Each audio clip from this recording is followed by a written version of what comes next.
This is Deeper Matters with Rene Coffey. You're listening to my conversation with Rasheed Ogunlaru on the sovereign self. The sovereign self is taken from a conversation between Marilynne Robinson and The Nation magazine. She said, "One of the things that bothers me is seeing people dismissed or trivialised on the basis of their not fitting into a favourable category socially and so on. So it's very important for me to assert the sovereign self." Thank you for joining me, Rasheed. Hi, pleasure to be here, Rene. I'm really excited about this topic, actually.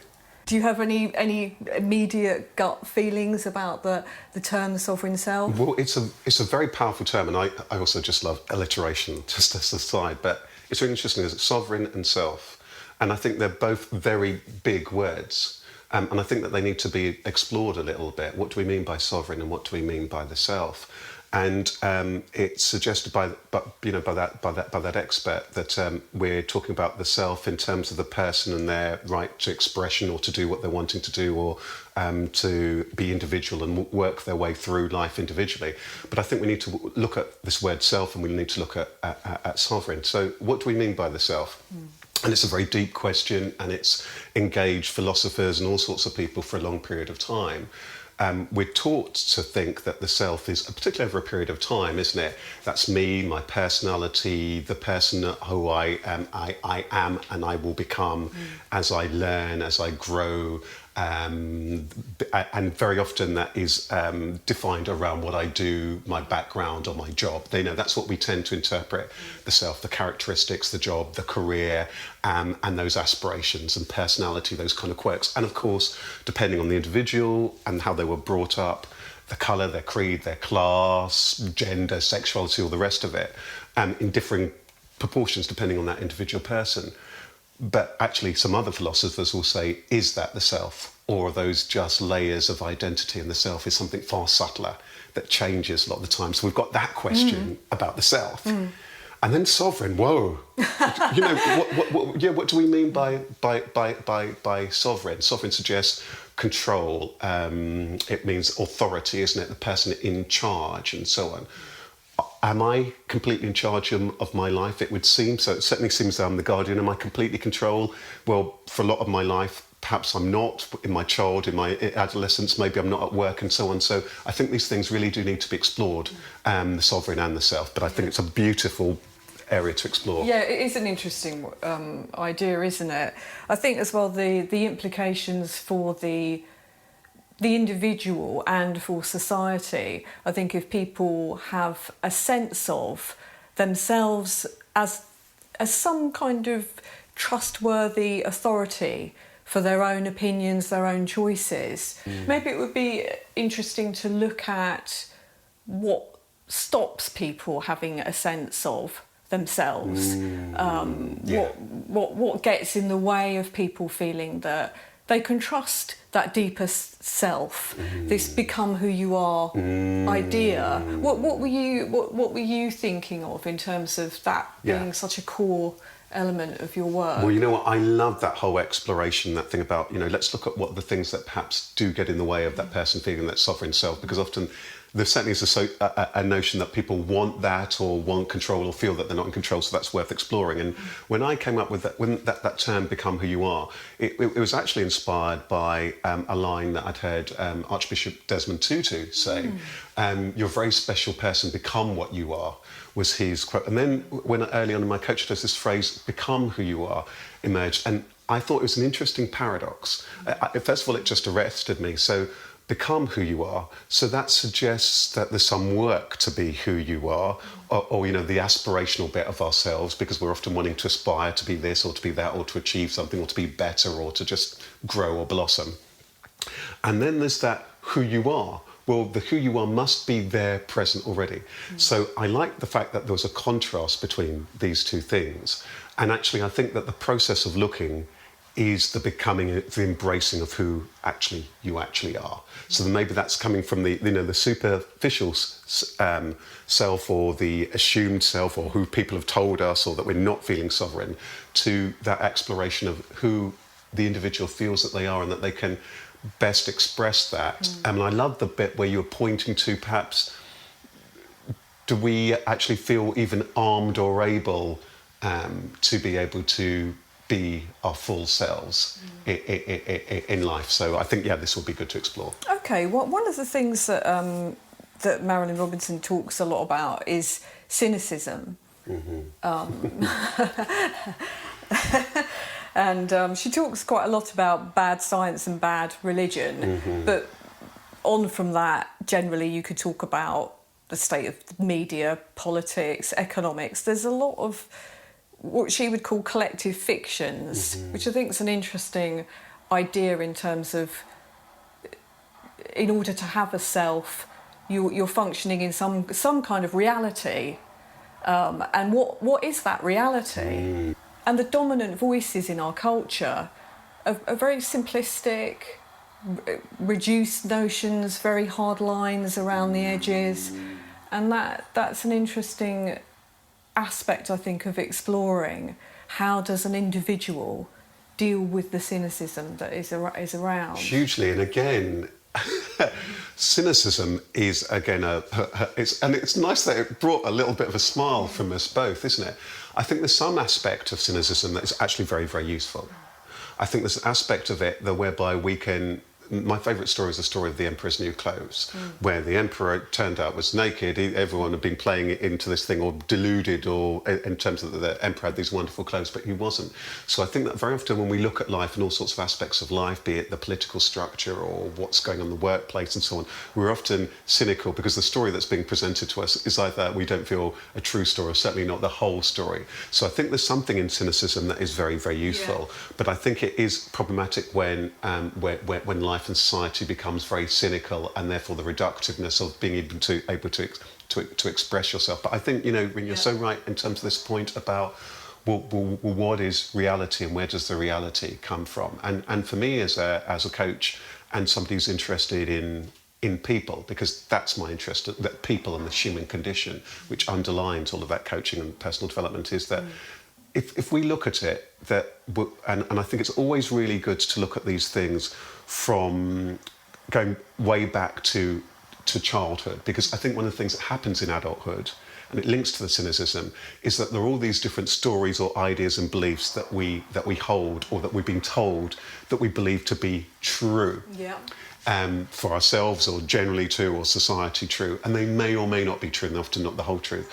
But let's face it, so when we're very young, when we're a baby, we don't have any thoughts about life or the world, and then we're gradually told who we are, where we're from, a bit about the society, what's good, what's bad, what's right and wrong, what's good and bad about us, what we should aspire to.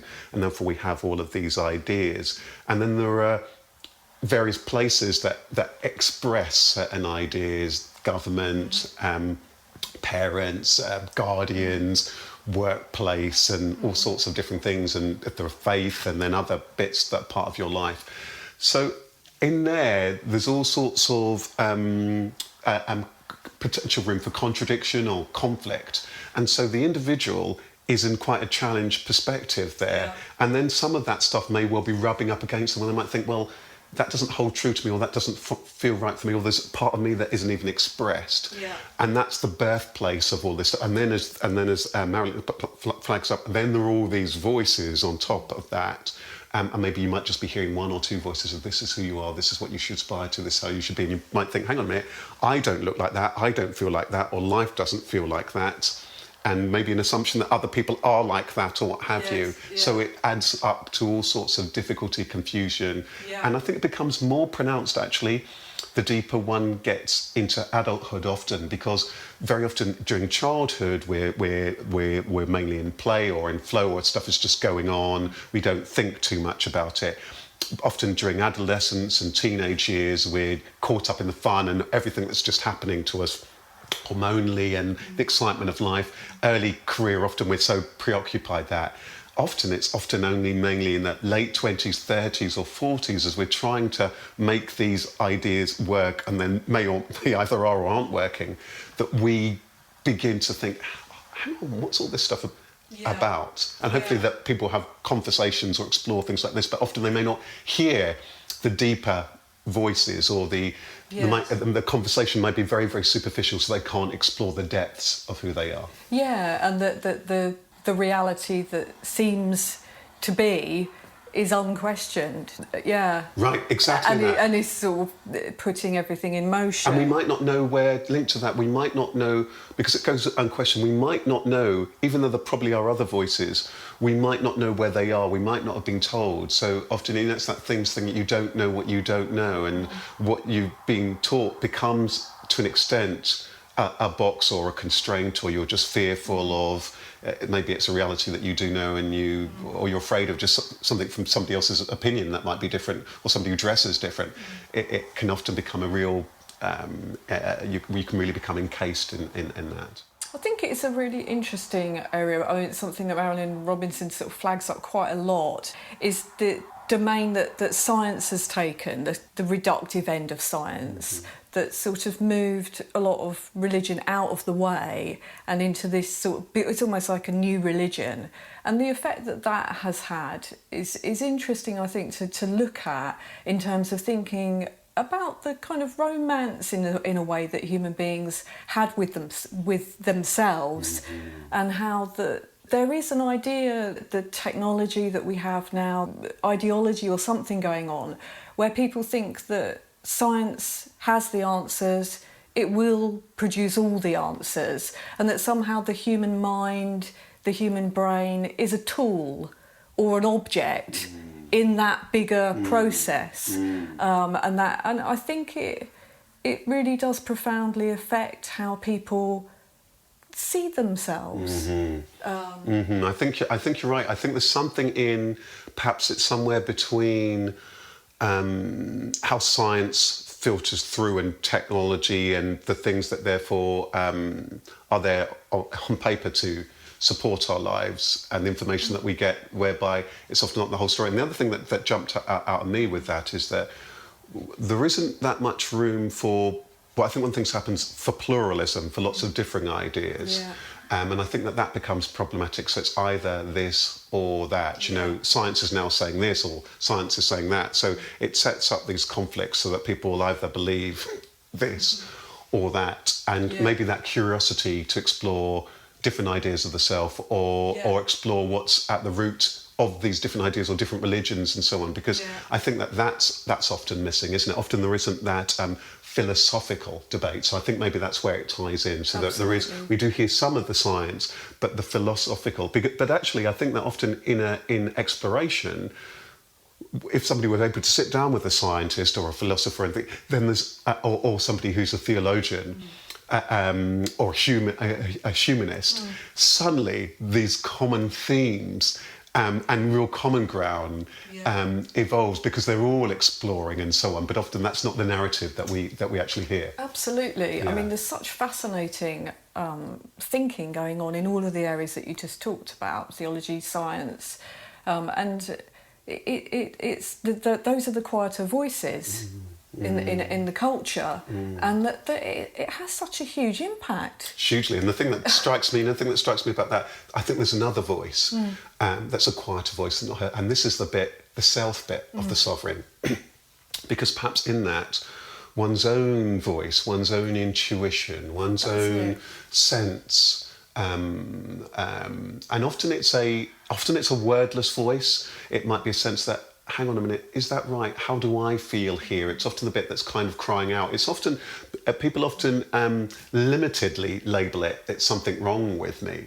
But often actually when one can begin to explore that, and it often happens for people when the things that they look at, or the general norms of life, that I should now have this amount of money in the bank, or I should now be the managing director, but I can't seem to get above junior officer, or whatever it might well be, or I should now be a size this when I'm a size that. Yeah. It's often only when those things become really, really pronounced that we begin to listen to that, because we suddenly find that these things that we're told that if I do this, this and this will happen, and we find that doesn't happen, or that certain people in our lives aren't around forever, or that mortality comes knocking at the door, that we then begin to look for a different voice, and we begin to perhaps search for some subtler things about what this human experience is about. So I think often even discussions around the self become very superficial because it ties into that narrative of this is the assumption of who you are. But we're often afraid to go deeper because that will challenge all of those different notions, and it might not be as easy to scientifically pin down as well what that self is. It might be very, very fluid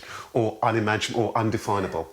Yeah, and you use the word intuition, and that's, I mean, and with a lot of religion as well, and a lot of that have just ruled that out because you can't measure it, or you can't monetize it. Well, you can actually, in terms of what intuition has produced the best creativity that the civilization ever has. But it really has been trivialized. It's a wonderful point that you say. I think there's two things that strike me. One was that point about how that often the predominant voice, because often in all of those streams there may be many voices, but often what happens is that there's a predominantly accepted voice that therefore can be reductive or just make people not feel as though they can express a different view. So, for example, take politics in the UK.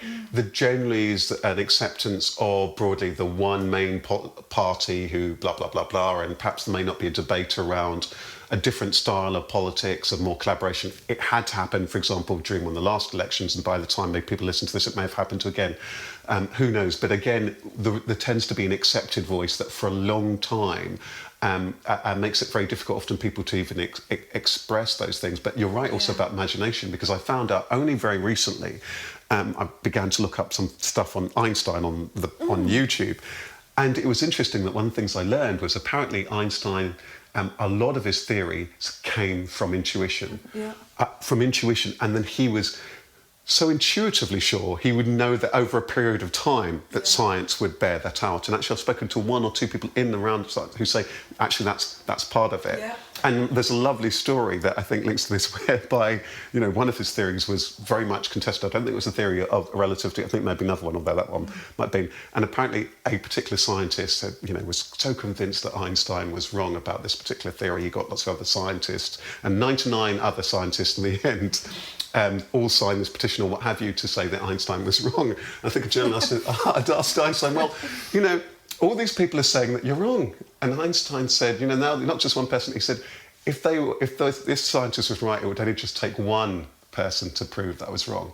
So there's something in terms of knowing one's own self or instinct and where that might well lead us, that sometimes it has created a lot of stuff. We know it as creatives, we're both creative aspects of us.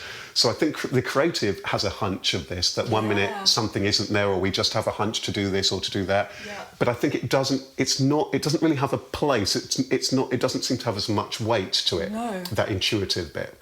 The intuitive bit of when I should do a piece of business as much as the strategic bit, or when I should call somebody, or the intuitive side of how I might even decorate a house as opposed to what are the colours, or what I might even cook, or instead of I should just go to this menu card of whoever the top chef happens to be. Yeah, and it's interesting what you were saying about cynicism and the emperor's clothes, and that the idea that if we do listen to the deeper voice, to the quieter voice within, that we will that truth lies there, and that you can see truth if you go deeper.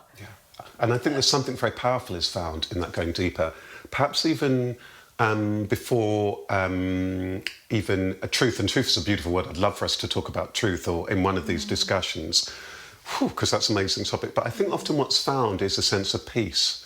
And I think this is very important in terms of this conversation, because actually I remember once spending a lot of time with my best friend where we were on our own kind of self-discovery journey, and we were looking at all the things that we had been told about life and how much, and we were trying to find out if we could directly, in our own experience, verify it.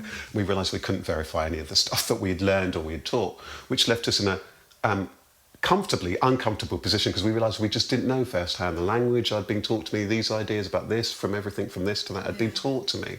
But I think what's often discovered in that listening to the quieter voice is a sense of arrestedness. Because if you think about it, the aspiring to, the trying to achieve things or trying to create this self, there's usually a restlessness because there's some way to go, or there's something more to do even when we get there.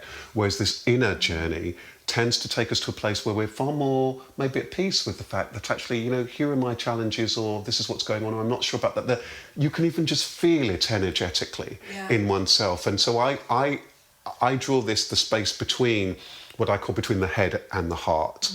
It's more of a heartfulness, because the heart, and they've just found out apparently recently that the heart is got the highest. It's got actually, they said, neurons. So it actually has, it has intelligence. Apparently, the heart is like the strongest electromagnetic field. So there's clearly something in this feeling, in the beingness side of thing, that we've got so little knowledge about, and it doesn't have so much kudos. You may not be able to bottle it as much. It is far subtler. It's and maybe that's where the sovereign bit comes in, because maybe if that's where the self is sovereign, it makes it far more difficult for somebody to tell you who you are, or what you should aspire to be, or whether the society even that we live in is really the most healthy one and nutritious one for us all. And maybe that's where we find connectivity rather than conflict. Yeah, definitely. That's so interesting with the heart as well, and makes me think as well of all these ancients, all these humans that have come before us that had those intuitions, that the heart is talked about throughout history, throughout cultures, and that science has come along at a certain point and dismissed.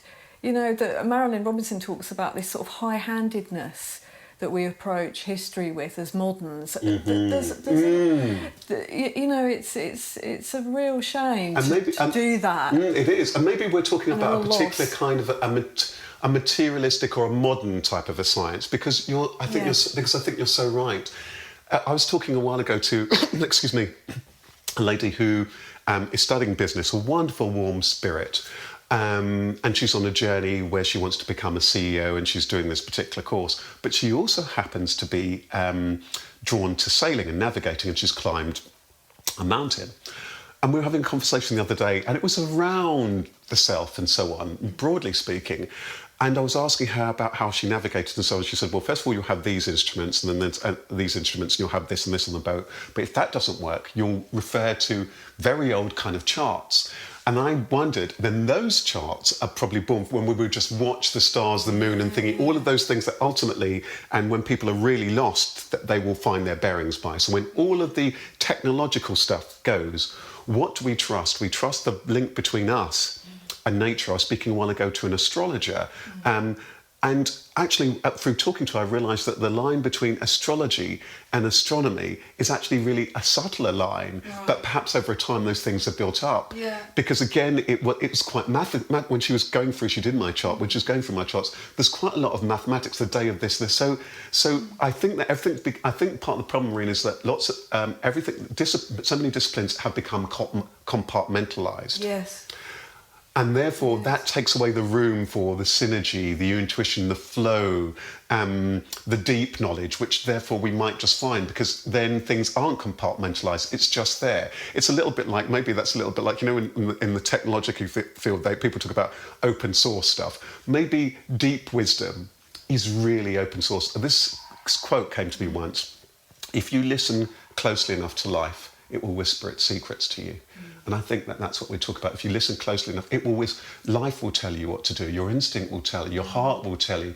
And I often say to people as a coach, I can teach you some techniques around confidence and so on, but I'd far rather do is just to get to a deeper point of connectedness to yourself, because there is real self-confidence, not a constructing. That's what we're talking about, true self-confidence, this subtler inner journey. It's interesting as well with the Marilynne Robinson talks about this idea with good science. The best science operates on hypotheses, and there's a real link with the arts and imagination with that you think, well, this is an idea. This is maybe I am this, or maybe tomorrow will be like this, and it's a kind of a fiction. That you imagine it, and then if that doesn't work, you try something else. And I love that idea.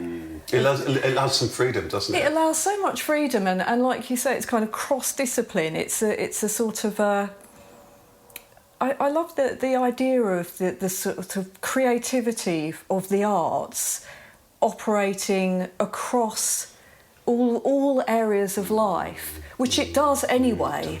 It does anyway. We're all in our own. We're all artistically creating our own realities and our own experiences, whether we like it or not. I think you're right. I think it becomes fascinating. And I was just thinking about when the part of me where singing's part of my background. And if I'm, for example, coming to work with a producer, or what have you, I'm quite interesting, and I think we all kind of operate differently, or we all have, maybe our ears pick up different things. So, for example, one of the things I'm aware of in that situation is that I'm quite intuitive. So, and I can't, for example, if I'm working with many producers or many musicians, they will often be technically skilled, and therefore the mathematics of on the beat, off the beat, and this, and how many bars everything is, or reading music will be there. I don't really have a good sensibility for that. I have a feeling for the rhythm, I have a feeling for the thing, I have a sense of it, I just hear it. I can listen to a piece of music and the lyric will come through to me. And I think there's something about when we can, if one person, this is how life expresses itself, and then they can the dance, for me it's that word about the dance with someone else, then we can make stuff happen. But if we're ruling that out, that doesn't allow room. And I think a very good example of that is I was talking to a friend of mine the other day who's studying for a master's, and actually the whole way that academia is set up is through learning, writing, discourse in a particular way. If you're somebody who's very visual, somebody who's very pragmatic, you may well be incredibly bright, but then that door is largely, in some disciplines, closed to you. Yeah, which is such a loss. Such a loss. Such a loss. Yeah. It's like going to business or whatever. But if we had the cross-pollination, what might happen? Yeah. If we had because maybe that's also what happens. Maybe then we don't get, and I think you're pointing powerfully to this, maybe then we don't get the magical cross-pollination that comes with that, the different ideas and the different hypotheses and the different possibilities and the collaborative politics. Because politics, for example, is set up this view, this party and that party. So they have parted company. Yeah. How are you going to get consensus? Politics, how are you going to get real growth for everybody if it is partisan, if it's one party going this way? If we're taught from very early on how to argue and prove our own case rather than to come to a place of collaboration. And just tribal, that just the individual again is lost. You hear it over and over again with politicians where they won't say what they really think. That they toe the party line, and it immediately sounds inauthentic, and it is inauthentic, and it's condescending. Yeah, and it's based on an idea of what the public want to hear that will keep them to buy into. Yeah, the public can't cope with that kind of nuance. It's patronising. I think that what it brings into play, and not in a, and I don't think this is. I think one of the things that maybe kicks in. I think there's a fear that kicks in the mind and in certain types of established consciousness, where there's a fear that without that, everything's going to fall apart and everything's going to be chaotic. And if we just first of all take that on an individual level, if the individual goes on a journey from going from feeling, okay, I feel as though my life is out of control, I can't do this and this, where they just be quieter and listen to that voice. What they soon discover, and I remember in my own journey, first of all worried about that, maybe if I go on this journey to discover who I am, spiritual, maybe with a small s, maybe I'm going to lose myself. That was the thought. That was the thought that came in. Maybe I'm going to lose myself. And I think that what the mind was basically saying, the idea of who you are and how you've couched that your importance is based on your whatever, your career, your background, maybe that will go, maybe it will. But actually what actually happens in that is actually you find a far greater sense of at peaceness, fulfillment, understanding, not needing to fight for your own identity, not needing to be in conflict. So I think there's something that the establishment and the collective consciousness is very afraid of what will happen, even though it can't see the conflict that's been created by it being... Absolutely. I think you're spot on. I think there is a lot of fear and in the established consciousness and that gets transmitted down and vice versa. And that it's and we're back to cynicism. Because that basically saying is, as human beings, we can't trust ourselves. And it's linked to the other word, this sovereign. So it's the power dynamic, isn't it? The ego dynamic. That actually the win for me here is that I can feel good about myself. Maybe I can have more than this other person. And broadly speaking, most of our systems of living and operating, actually, no matter what term we put on, most of them I can think of is where one person is advantaged and another person is disadvantaged, whether it's the state or whether it's certain individuals or what have you. And I think that we've kind of collectively lost our way a little bit around that. And so, you know, before you could say, oh, there's good here in the East or the West or whatever, and it's now all a little bit, they've all reacted to the worst in the other's culture, and that there's a lot of that battling, and I think that's very sad. That's why I think the sovereign self on that subtle sense is very important, because perhaps, and maybe this is part of the whole human condition, perhaps chaos and confusion, in the purest sense of that word, in the science, is always going to, and change is always going to happen. But if one can find out, well, what is the constant? What is this? Where can one be at peace and still, and find far more natural rhythm? Maybe that's what's also pointed to in the sovereign self, because you're probably not going to find it as much peace or security in that external self. However, you might try and create it, or keep it safe, lock it behind gates, or virtual gates, or online. You're the not probably going to cosmos stop is the still cosmos. going to be roaring in the background. I love that. This is Deeper Matters with Rene, Coffey and Rasheed Ogunlaru. I mean, Marilynne Robinson's always talking about the human mind being the most complex object known to exist in the universe. Yeah. I mean, we have that, every one of us, each and every one of us. And it's huge potential. Yeah. It has huge potential. But I think, that we don't know. That's unknown. That's unknown. And I think there's a paradox that's linked to this challenge, that whilst it's got huge potential, and we sense and we told on certain levels that you've got a lot of potential for learn. But I see the mind a little bit like an engine in a car. It's an amazing thing. It's great. It's important to get to the car from A to B. But if you leave the engine running all the time, it's going to overheat. And I think that that's what happens a lot of the time. It's not the whole story, or certainly the logical process bit of it isn't the whole story. Absolutely, and that intuition and that connection to the heart. Actually, as well, I was just thinking when you were talking about this idea of identity, opening yourself up to the imagination with the identity, the unknown, and the chaos. I was just thinking about when Marilynne Robinson was talking about identification around tribal issues like, you know, economic, social, all of these sort of things. But the notion that if we were to identify with affinity, with where we're interested, with what we love, with where we're passionate, that we could cohere very well around that, rather than these other more superficial, tribalistic definitions. And I think that's really, really interesting. I think it is. I think there's that thing about if we can follow that line of affinity, but also if we could gently look at the bits where there is, very gently look at where there is conflict internally, for example, or you know, because very often the individual feels on an individual level a layer of conflict. So if the individual gently looks and thinks, well, actually, you know, I'm trying to achieve this or that, or to do whatever I'm trying to do, but actually, within me there are conflicts. I may have some money, but at the same time, I feel as I should be giving more to charity. I think I'm of one ethnicity, but actually, if I go a couple of generations back, there's somebody of this ethnicity. You know, I feel male or I feel female, but actually, there's a big influence from this side of that, or from that idea, and so on. If we could gently look at those conflicting themes and let them gently sit, it's a little bit like, again, fear and whatever the other side of that, you know, fear or and then the pleasures and delight. Fear may not even have a quite direct opposite. I can't think of it at the moment, but maybe love.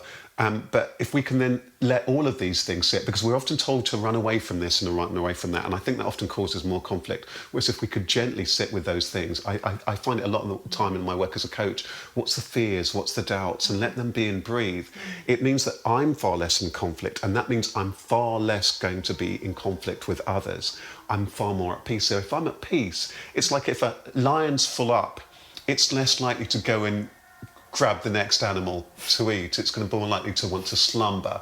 And I think there is something in that. So we block out the other side of life, or the opposite. You know, it's summer, but I want it to be winter. It's winter, I want it to be summer. All of that causes so much conflict that either internally is causing somebody in stress, or it's causing so much stress when actually, when you get any two people with different views to talk and to share, isn't it wonderful what happens? It's like that famous World War I story that they've been commemorating recently, you know, where they came out of the trenches. And there's an affinity, there's a realising it's this particular day, let's play football and whatever it might, magic. Something very magical happens. Well, the capacity is there, isn't it? But Yeah. often it isn't wonderful, is it, when Yeah. people sit down to talk?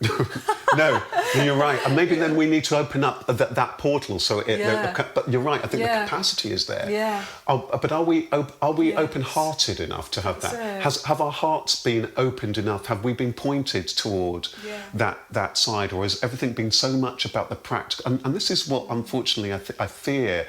You know, gently ring that has happened, maybe linked to the pace and the speed and how we've set up our lives, is that you're more likely, for example, to spend money on your child or on their education than necessary time or real, I mean, it's generalism, that real connectivity to that, spend that time to really nourish their spirit. You're more likely to nourish the intellect or their wanting to compete or to do that than necessarily the empathy. So we leave school and so on, we haven't been taught, that bit hasn't, unless we've been very lucky with those experiences, that hasn't been given room to.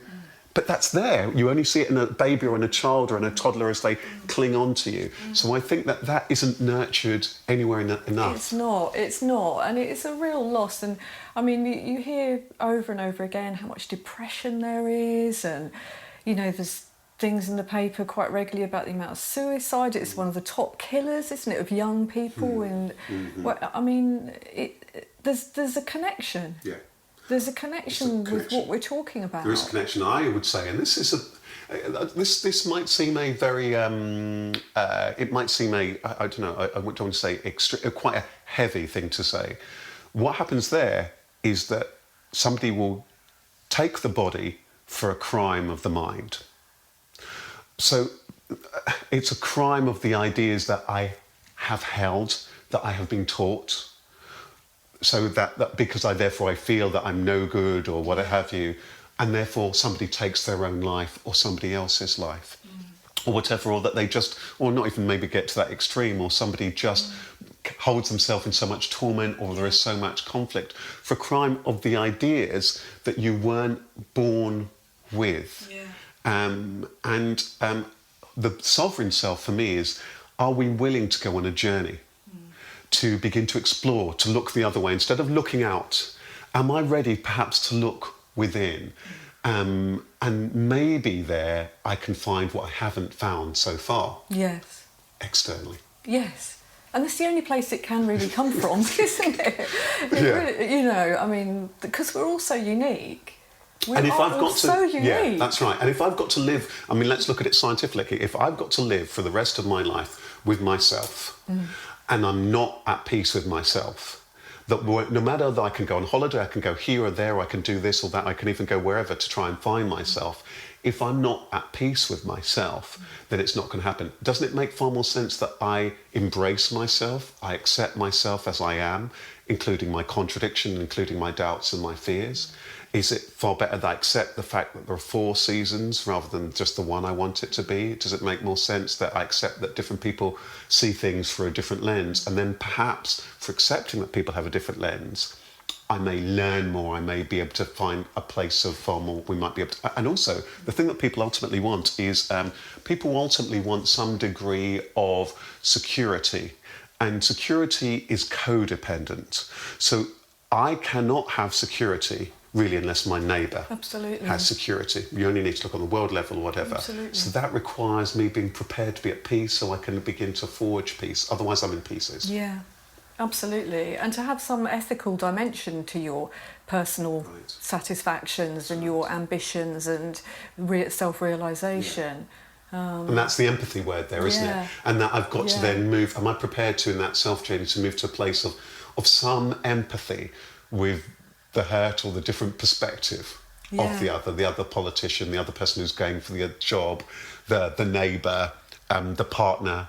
Because even in all these things, there are these conflicts of my ideas, my identity, I'm not good enough, I should be better, and all this nonsense, because it's all noise. It's all noise. The magic, for me, there is a magic in the wholeness pointed to within, that wholeness that is possible there. And if you do talk to lots of people who are content with themselves, might be just an everyday person who's never worked, through to a top person here who's learned through bitter experience, through to the guru or the whatever they might well be, you'll hear the same thing again and again, of being at peace, being in a place of gratitude, in a place of acceptance, of understanding, of curiosity, allowing play, and all of the rest of it, which is wonderful. And it's there and it's available. And you don't need to lose. I think there's an idea that you will, in that journey, perhaps lose some of this other kind of sovereignty. I think that's what happens. I think there's a fear of losing something. I actually don't think that actually happens. I don't think you lose anything. I think what you gain is the thing that you've really wanted, peace and happiness, and I think that's what's at stake. Do you want peace or happiness, or don't you? And there are some losses probably along the way, and some people choose not to do it for that reason. You know, it might mean that you're not as rich. Right. Yeah. It might. It might mean that you do give away a bit more, or that you don't get those special satisfactions out of saying the socially approved comment rather than the true comment. There's certainly material. There will certainly be some perhaps material things that you don't have, but the material pursuit is based on an idea that it's going to give some other kind of a satisfaction. Isn't absolutely. it? The material pursuit is assuming that thing is going to give me a particular kind of satisfaction. It's a superficial loss. And all the times when I've sat with, again, I just heard another story of it just the other day. And you hear them all the time. I was giving a talk to a group of students, and the teacher told me that he was told, his last speaker was somebody who had lived in the corporate world, made a lot of money in the corporate world. He then had to take a flight. And this brings it all together in the science of, he had to take a flight from Switzerland or wherever he lived to, I think it was somewhere in New York or somewhere in the States. The flight took off an hour or so into the flight, and there were some technical problems, the masks and everything. All of a sudden, what happens in that situation? Of course, you realise what's really important here. All the things that we believe day in and day out from up here in the mind are important. We suddenly realise, no, what did he think about? He thought about his family, he thought about his loved ones and so on. Fortunately, plane was able to turn back round, land and so on. He was asked whether he wanted this, because he'd travelled business class. Do you want this? Do you want us to arrange another flight? He said, actually, no, I want to take the train. And he then realised that the way he was living went very well. His family wasn't going to be the case, and he's now his own boss, doing something completely different, using his skills in a different way, spending more time in connectivity. You hear it time and time and time and time again. What is it ultimately? I think sometimes when we ask ourselves, what is ultimately important in life? And that's the bit where you can hear a different narrative to the primary one. What's really ultimately important in life? What's really important to me deeply? What is it I deeply care about? If we're prepared to ask ourselves and trust the sovereign self, trust our own knowledge, trust that process of just asking, because we'll ask everyone. We'll ask the coach, we'll ask this, we'll ask the teacher, we'll ask that person, the guru. And it can change, that notion of hypotheses. Let's try this one. Let's try this one. Look to the people who put it towards yourself. And see. And be open-minded, be open-minded about it. Absolutely. The other thing that I wanted to touch on was this, the idea of the loss of the the sacred notion of the soul in some kind of spiritual religious context for people, that there's a connection with that, I think, with everything that we're talking about, and that has got removed and erased out of people's consciousness as well, and education. You know, a lot of what we're talking about as well is about being educated to think deeper. It's something that we need to be kind of invited into and encouraged to do. Right. But yeah, this idea of the soul, I think a lot of people feel it, but would almost be embarrassed. Yeah. And it's hugely. I'm so glad you brought this this dimension of the soul. Yeah, lots of people feel it, or they might be embarrassed, or depending again on the society you live in, or just your own society that you live in, it may not seem cool or what have you. And often it's got a far subtler aspect to how it's often can be interpreted through the lens of, say, faith or other belief systems or politics or anything or anything else. And as you spoke about the soul, I just thought, and as I heard you say, I just decided to sit literally just deeper with that. And the first thing that emerges for me is that the soul often will point to more of a continuum and a overarching rather than just a part, which is very useful in terms of this conversation, because the general narrative is it's this and that, and you are this person, and you're forging your way through life. And so, for example, when we talk of the soul, some belief systems, from what I've learned or gathered, will talk about, and I think it's there in some cultures, I think in Aboriginal cultures and perhaps in other places in the Americas, that the soul far more links to the land and all that has been, and all of the incarnations of people that have been over a period of time. So there's that wisdom, and there's all of that. And again, in lots, it's there. So that is there in the, you know, you don't just stand there alone. You stand there on the shoulders of everything that has been there before. Yeah. And I remember once having a very subtle experience, because I don't necessarily look at things through any of the particular lenses specifically that we've talked about today. But I remember once meeting my grandmother very briefly before she died, when I went to Nigeria when I was in my 20s. And we didn't speak the same, because she couldn't speak a language and I couldn't speak any Yoruba. So, but there was a wonderful connectivity. And I think I look a little bit more like my grandmother than my mother. And there's just a particular connectivity. Whereas with my mother, there's a real connectivity in a particular kind of way, but with my it was in a way that I couldn't express. There was just a knowingness and a warmth, a connectedness, a warmth, which was very, very, very, very subtly powerful. So we often don't talk about that soul aspect, because maybe it's a little bit linked to when people try and bring in a humanitarian dialogue, that far more, you know, pointing to a deeper efficacy.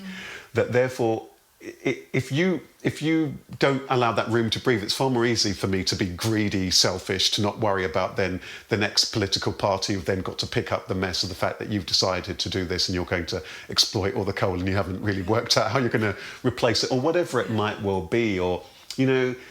But if we could connect to the soul, perhaps we realise that what's the point in me waging war with the person over there who actually is my brother, literally in family terms, or across the other part of the world? It's an absurdness. So I think this aspect of the soul, be it that you're just interested in it first of all from a creative perspective, or for another layer of insight, or what have you, or just through that curiosity that you talked about before, there's certainly something worth exploring there, even if it's just for your own peace of mind. And funny enough, peace of mind often comes through somewhere other than the mind. Yeah, and having a purpose to life. Right. That isn't just material. It's not just material. And that purpose to life that's not just material can only come from somewhere deeper, isn't it? Because we've got to sit with that purpose and then filter it through, what is actually this thing about? Yeah. What are the themes? And I often say, you know, for me, one of the best ways to get there is, I often say that when all of the noise of life gets too much, I often say to people, you know, just do the things that you might naturally do. sleep on the idea, go out for a walk, connect with nature. It's extraordinary how suddenly that connectivity, which we're divorced from, Yes. and we're feeling pent up or unsure, suddenly we've been walking around the park for 20 minutes and we're disinterested in that thing before. It's not an issue, or we've gone for a walk by the sea. We're unconcerned by a job. We don't want to go back to that job that was the most important thing in the world 2 days before, isn't it? You know, when people go on holiday, Yeah. and they just lose themselves, lose their identified self, and they find something far subtler. They find a far more connectedness. Oh, I found that the people were so warm. And so when we have otherwise notions that we've project on. I remember a contact of mine said to me very recently, Rene, they said they'd been to, it's a contact of mine, and he is the brother of the founder of Rene. And as you can imagine, he travels around the world a lot. He's retired, he's no longer involved in the airline. And he said one of the places that he'd been to recently where he was mesmerised, he said he'd been to Iran. He said the people were so raw, warm. He was talking about the architecture and all of this kind of stuff. There may be all sorts of different concepts that somebody may have had, and we'll have concepts, wherever you could relate Iran to, from America, from living in Iran, or whatever. Yeah. We'll have all these concepts. When we arrive there and we meet the actual people in real life, as opposed to the 2 or 3 voices I meet, suddenly we find something else. Suddenly we travel and we find a warmth, a connectivity, a companionship, a brotherhood, a sisterhood. We find that there's a connectivity. You know, first of all, we go there with our own nerves and our own concerns, but then suddenly we just find something else. And I found that the few times I've travelled places, it's just very sad that very often the structure or the lack of infrastructure or the ideas or the political whatever structures limit that. But it requires, that journey I think requires for us all to be empathetic to those who have power and to those who are also disempowered. Because if you are not empathetic to either, the shift of hearts, because you're only then going to get revolution rather than evolution. And nobody's really going to benefit in the long term from revolution. So for me, I'm interested in what I would call the evolution or the re-evolution of the heart, of the consciousness, of the spirit, of the self. I think there's sometimes revolution, personally. It's appropriate. Right. Like the abolitionists in the United States. Right. You know, I think there are times when people, Marilynne Robinson talks about, like, there was a war going on against the unarmed before. So, and I think in situations where a war is going on against unarmed, then that as a drastic last resort. And it's certainly it's part of, I would say that there's part of the human psyche that certainly will see injustice or whatever and want to fight it, or will there be that thingy. My hope as a species is that the fights and all that stuff can happen in this place, in the dialogue, in the discourse, and then so it doesn't need to happen through that. Absolutely. Because I think you're right, and I'm hoping that all of those battles historically get us to, and they should have taken us to a place where we can realise, actually, when people fight, it's a bit like, you know, and it has happened with some of the recent wars, where lots of people in lots of countries thought, well, actually, what's actually this war about? I'm not sure. Maybe before we would have believed in it, but I'm actually not sure that the reasons that you're telling us that you're waging this particular battle is the thing. From also, I'm not sure that that's the whole story. That's the whole story. But I think on an individual level, we do need to go on that individual journey where we must wage peace with ourselves. Do you know what I mean? Because that's the problem, because otherwise we are in conflict. And this is the sad thing for me that saddens me, Rene, and it's the thing that I learned as a byproduct of going on the journey that I have, by which the title coach came along. What I learned was, a number of years in, was that, you know, the setup is that somebody comes to you because they're wanting to achieve X and Y, or that they want to feel better about X and Y or about themselves. And I really remember this, that people used to come to me to my home where I had a room converted into a studio, and most people would sit there and they'd tell me what they're trying to achieve, or this or that had happened. And then all I would see after a number of years was this magical person sat next to me. I didn't see the person that they perceived themselves to be, the story they were telling me. I could see it, I could recognise the story that they were telling me, but I knew the story they were telling me was a perspective, and on that there was a particular projection. It wasn't the whole story, because what I experienced was this magical spirit, absolutely magical spirit. It's a bit like the other day, and I think I was saying just before we recorded this conversation, I was running I taught for people who are labelled with mental health challenges. Somebody came in, and I was mindful about whether it would work, whether everybody there would get something from it, and so on, from everybody's perspective. And this lady came in, and first of all, she seemed withdrawn and so on. And we did this exercise where I got everyone to draw how they felt at their best. And she talked about how craft and so on. Again, the imagination was so important to her. But then she said, I didn't realise that. She said something like, I didn't realise that. I could, this is paraphrasing, I could find contentment in myself, or that the things that I am good at, I'm so focused on others, and I'm so focused on others, I haven't focused on these aspects of what nourishes me. For me, Rene, I was, it's moments like that, or when yesterday a student dropped me a line, I'm just saying, you know, I found it very inspiring in terms of something about himself. That's for me the win. That's because that's nourishing to myself. Yeah. People can pay me whatever and so on, of course I need the material, but that's not what nourishes me. Yeah. What nourishes me are those moments where people say, you know, that this really resonated with me, and it's so profound. And I think that's the win if one's prepared to go on that journey, because what you might have been looking for in all the pursuits, and I think it's nice to have things, don't get me wrong, you might find that the things are the things, but the feeling that you're after may well be found in the feelings rather than things. The things will be found in the things, and the feelings will be found in the feeling. There's a huge value difference. Huge. There's a huge, which is why consumerism has that sort of addictive quality, doesn't it? because you never quite just describe it, don't yeah. they? They come home with their bags, open them, and then Quick it's fix. straight on to the next. Yeah. Yeah. There is that. Yeah. And the soul. That this idea of the soul is such a great leveller. Isn't it?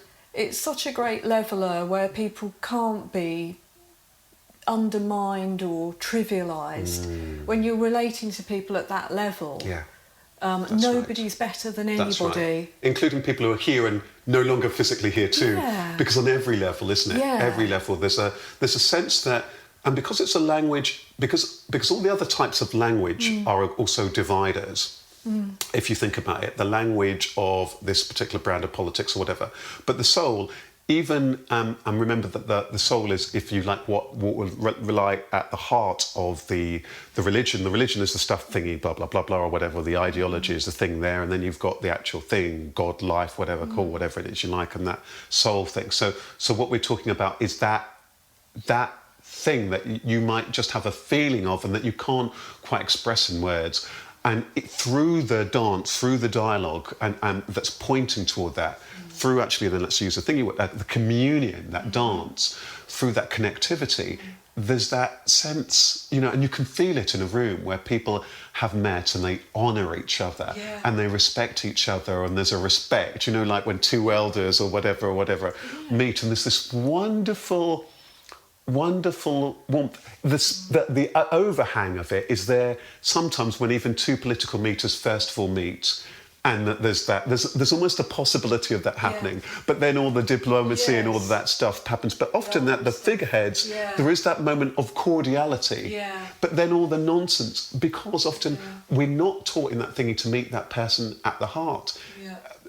But some of the great souls in life, the Mandelas, the Gandhis, and all of those in recent times, that's where they've operated from, and that's why they're respected beyond all boundary, because they do not connect with somebody through the mind alone. They connect with that person at heart. So the person's felt that the warmth that they may have not felt elsewhere, suddenly they felt it. The warmth of the soul, it's there. Manifested through man, woman, whatever. It's felt. There's a feltness. There's a connectivity. There's a warmth. There's an honouring. There's something very magical. It's love. It's love in action. And it's potent. It's certainly. It's certainly worth exploring. I'd say if anyone's listening to this, why not? If other things haven't worked, why not? You know. Try it. Sooner or later, I mean, people are confronted with their own mortality. That's right. And we all are. And that you're faced with it. You are faced with the huge mystery. Right. That we are living in. Right. And isn't it better that therefore we face it now, even through our ideas? Isn't it better that for whatever my ideas, whatever my ideologies, let's say, I think one of the things that, in a way, is a saving grace of us as a society is the fact that there's the survival instinct that means that, you know, there's then this generation, the next generation, and so on. So often the only thing that might keep us thingy is that if that person's got children or nieces or nephews or whatever, or thingy, that there's a bit of them that recognises that, even a bit selfishly, I want things to carry on, what have you. So, but if I can sooner or later realise, okay, I'm only here for a finite period of time, and what's really important, and what are the things I really care about, there'll probably, for somebody, even selfishly, a few people in their family or friends, whatever they care about. Well, that then does require you being at peace and wishing them well, And from that can only happen if there's a peacefulness in our heart and we carry that and being at peace. I think there's some things around peace for me. I think there's an essential kind of instability, and that's something that Marilynne Robinson has talked about as well. And I think it's very insightful to sort of acknowledge at the heart of human beingness there is an instability that's not necessarily conflict, but it might be, but that peace is there's something unrealistic about expecting a kind of a constant peace. It can be something that's actually just unobtainable. Right, and I think there's almost two sides, isn't it? There's the personal, because I think it's possible. The thing that surprised me in my own life, the thing that's really surprised me, was that when I went on this journey of whatever, finding self, whatever, I think that thing about instability on a personal level was far more, even though I was relatively balanced, you know, but there was far more of a stillness. So there isn't a... The stability doesn't tend to dip below a certain kind of a level, because there's a gratitude and there's an appreciation, including of the uncertainty. Yes, that's it. You know, of including of the uncertainty. Yes. So on a very subtle level, there is a sense of just being at peace with whatever I know is. what you mean. I know what you mean. I just wanted to sort of acknowledge that, because I think a lot of people do feel, you know, it's like the word relax, or, you know, there's a sort of a terror with that idea, because it can sound quite a dead word. Yeah, it can. And it is unachievable. Whereas I think embracing the nature of who we are. That's right. And is a bit more exciting. And like you say, that underneath that, you can be at peace with the instability. And with the difference. And I think that's it. And with the difference, because it is that literally gives life, in every sense, its colour, its texture, its dynamism. It is that. Acceptance, I think, Rene, is the word that is under appreciated. It's a word that people feel it has a bit of that quality where people think, oh, I've got to accept this, I've got to accept this is going to happen, resigned to. Acceptance is one of the most liberating things that I accept, okay, here's how I'm feeling at the moment. I accept that this is what happened, this is what my mother, father, uncle, brother didn't do. This is what is and isn't happening in the economy. This is what blah, blah, blah. This is why I haven't or haven't got into my career. Suddenly, I remember when I turned 30 for the first time, I had these notions of... By then I wanted to be a successful singer. Suddenly, at 30, I realised I hadn't. And there's a bit of a layer of peace. And whatever would be in it. Allow me to still put one foot in front of the other, see what happens. It was a birthplace of really doing something of some value. I often say to people, if you go on this journey of this self, you know, this, which we're talking about, this real deeper self-sovereignty that we've explored, if you really go on this journey, there's no guarantees on paper on that thingy level of where it's going to lead. And there are no guarantees guarantees. Yeah. However, what I would say is that I suspect that you will be pleasantly surprised that whilst lots of the material things or the whatever that you may want, good luck with that. They may come, they may all go, because that's the thing about success. People rarely talk about, I want to talk about sometime about success and fulfillment. People rarely talk about the reality of success is that it may come, it may well go. A tsunami may happen tomorrow. I might be knocked down by a bus. It may come, it may go. I may be able to hold on to it. But the fulfillment bit, if you trust that, something magical happens. There will still be the lower levels of turbulence, but something magical happens whereby there is that sovereignty of the self. There is a peacefulness. And what you value is what do you really value? And what do you bring of value? Yes. And they combine. Yeah. And therefore there's a self-nourishedness. You realise that you are planted in the soil of life. Yeah. You value yourself. You value others. You're just so grateful. I think that what happens actually is you're in such a place of just gratitude for just being here. So the mortality thing that we've talked about is juxtaposed with this just wonder of just being here. And the cosmic sort of unknownness that mortality, we only have a limited perception of what that is, and all sorts of other intuitions. And consciousness, and other sorts of other intuitions and consciousness that I can only... immortality of information, all of these things, we don't know. No. And there's a moment with that, and that's useful because there's a moment when we explore things like this. What happens is that, and so if you ask somebody, says, well, what happens at the point of the last breath, what have you? We can guess, we can say this, or I've read this or read that, but let me own it for myself, so that I'm going to own it for myself, just in case in everyone's mind there might be different kind of conflicts with this. I personally wasn't there at the birth of whatever, how this whole thing, this mysterious thing that we're in, I wasn't there. And I don't know what's going to happen at the point when this physical thingy, I don't know, if I'm being very honest, I've got no idea what will happen. I suspect that that's true for most other people if they were quiet enough to, if you could get them at the right moment to have that conversation with them. Do you know what I mean? Yeah. And it's interesting, they would probably accept that, I acknowledge that with a young child, but they probably wouldn't with an adult, where we pontificate these ideas of the other sovereign self, which is the assumed self. Yeah. But then what if we can sit with that, and the magic of that, and the subtlety of that, the frailty of that, and the possibility with that, what might our life and the quality of this and the treasuring of this, what might that be like? And look how far we've come without fully embracing this. That's beautifully put. I wonder what we could do. I wonder what we could do if we open up. Yeah, wonder. Isn't that wonderful? Just to explore that. And I think that's going back to the other thing that you said. And perhaps that's the bit where the creativity, the art, and the philosophical, maybe that's what that's got to offer us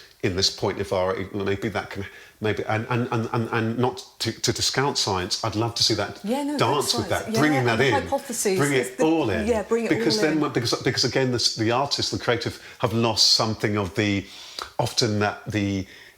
often in conflict with the, if we can bring that back together, I look forward to, and I look inwards to. Absolutely. Okay. Look forward to the next talk. Thank you. Me too. Thank you so much. That's Thank great. you. Thank you.